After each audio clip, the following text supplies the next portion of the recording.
Hello, listeners, and welcome to the Shadow Frequency. I'm your guide into the unknown, and tonight, host Matt Wilson takes us deep into the desert of New Mexico, where a mystery has lingered for nearly 80 years. It's the Roswell incident.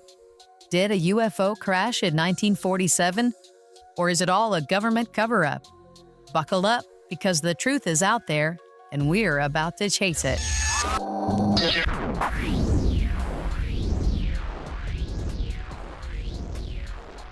Welcome back, seekers of the unknown, to the Shadow Frequency. I'm your host, Matt Wilson, and tonight we're diving headfirst into one of the most infamous mysteries in modern history, the Roswell incident. It's July 1947. A quiet desert town in New Mexico becomes ground zero for a story that's fueled decades of speculation. Did a UFO crash land on Earth, or was it all a massive government cover-up? Grab your tinfoil hats, folks, because we're about to tune into the shadows and uncover the truth. Or at least, what we can piece together. Let's get started. Picture this. It's early July 1947. World War II is still a fresh scar, and the Cold War is just starting to simmer. Out in the vast, dusty expanse of New Mexico, a rancher named William Mac Brazel stumbles across something strange on his property, about 30 miles north of Roswell. Debris scattered across the desert, metallic fragments, strange beams, and what he later described as rubber strips and tinfoil that didn't behave like anything he'd ever seen. It didn't burn, it didn't bend, and some say it had bizarre symbols etched into it. Mac shrugs it off at first, but word gets around and soon the military swoops in. On July 8th, the Roswell Army Airfield issues a press release that sends shockwaves across the country. They've recovered a flying disc.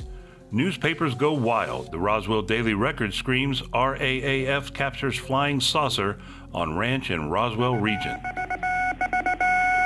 Headline edition, July 8, 1947. The Army Air Forces has announced that a flying disc has been found and is now in the possession of the Army.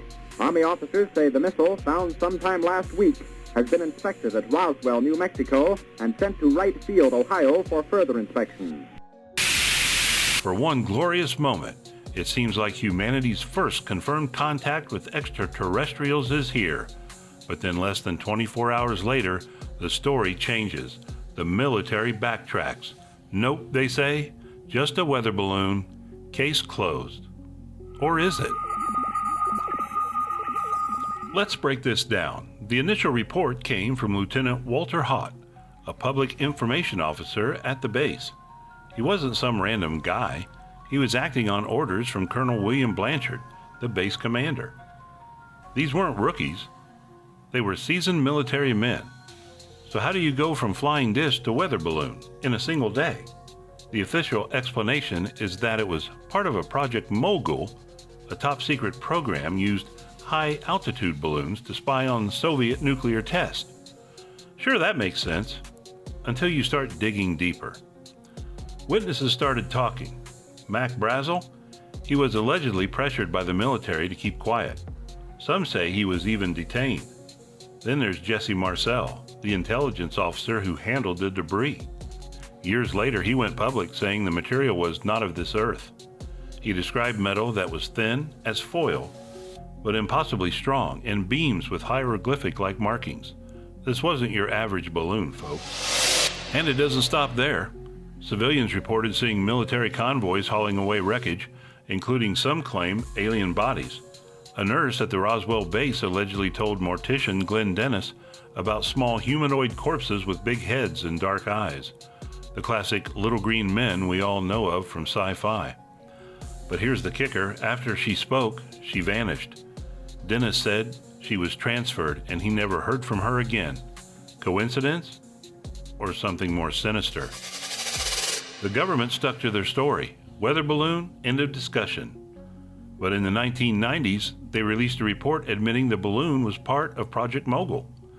They even threw in a bonus. Those alien bodies? Just crash test dummies from later experiments. Problem is, those dummy tests happened in the 1950s, not 1947. The timeline doesn't add up. All right, Shadow Seekers, we're hitting the halfway mark. Let's take a quick break, stretch your legs, check your windows for unmarked vans, the usual. When we come back, we'll dive into the theories: extraterrestrial crash or Cold War mind games. Stay tuned. Dive into the unknown with The Shadow Frequency, hosted by Matt Wilson. Fresh episodes drop daily, delivering short, captivating, and info-packed paranormal stories that keep you hooked and hungry for more.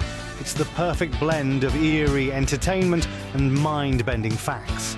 Catch us on Facebook, YouTube, TikTok, Spotify, Amazon, Apple, iHeartRadio, and all major podcast directories. The Shadow Frequency, your daily haunt for the strange and unexplained. Welcome back to the Shadow Frequency. We're peeling back the layers of the Roswell incident, and it's getting weird. So what really happened out there in the desert? Let's explore the big theories. Theory 1, the UFO crash. The debris, the eyewitness accounts, the military's hasty cleanup, it all points to something extraordinary. Believers say an alien craft crashed, maybe malfunctioned, and the government seized the chance to reverse engineer tech from another world. Area 51, anyone? The stories of alien autopsies and strange materials only fuel this fire. And let's not forget, Roswell's tourism board leans hard to this.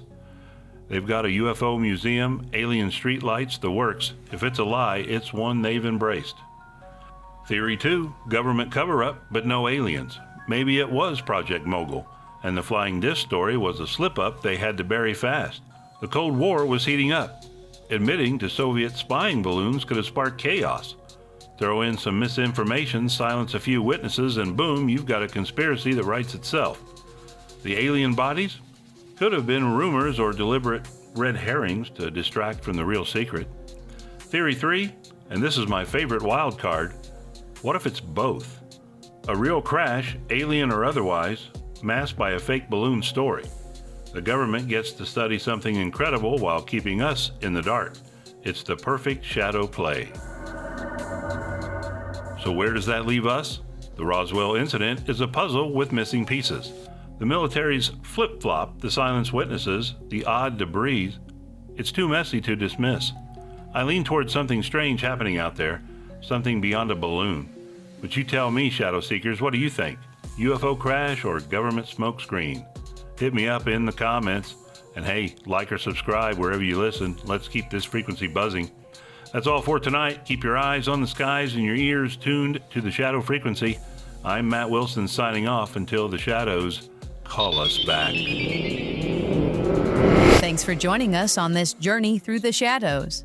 This has been the Shadow Frequency with Matt Wilson, unraveling the enigma of Roswell. Until next time, keep questioning, keep listening, and stay curious. Good night, Seekers.